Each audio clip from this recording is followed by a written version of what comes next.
Niger's army has declared allegiance to the defense forces that announced the overthrow of President Mohamed Bazoum on Wednesday, in a statement signed by the Chief of Staff. Bazoum was detained by members of the Presidential Guard on Wednesday, who said all state institutions had been suspended, the constitution had been dissolved, and the borders had been closed. Let's take a listen to the Army Chief of Staff's statement. The military command of the Niger armed forces, motivated on the one hand by the concern to preserve the physical integrity of the President of the Republic and of his family, to avoid a deadly confrontation between the different forces, which could lead to a bloodbath and jeopardize the safety of the population, and on the other hand by the concern to preserve cohesion within the defense and security forces, have decided to subscribe to the declaration of the Defense and Security Forces. This comes shortly after this Thursday, President Bazoum stating that, quote, hard-won gains will be safeguarded, while his foreign minister told France 24 the president was in good health and insisted that the elected government was the, quote, legal and legitimate power in Niger. For more on this, I'm joined by politics editor Mark Perelman. Thanks for joining me, Mark.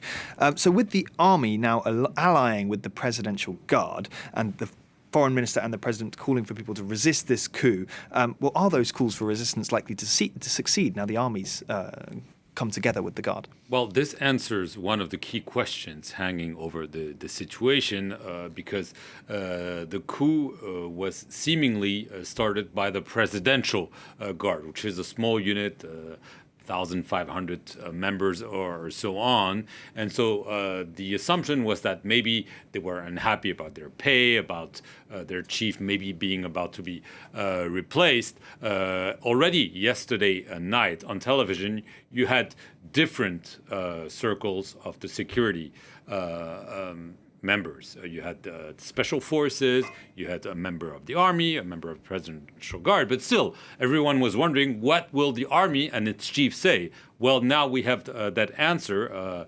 The Army Chief of Staff was just recently appointed by President Bazoum on April 1st, and there were questions about where he was standing. He obviously took his time, but clearly he's saying, okay, in the name of keeping peace and security, we nevertheless side with the declaration read by those different members of the security circles yesterday night. So clearly this tilts the balance.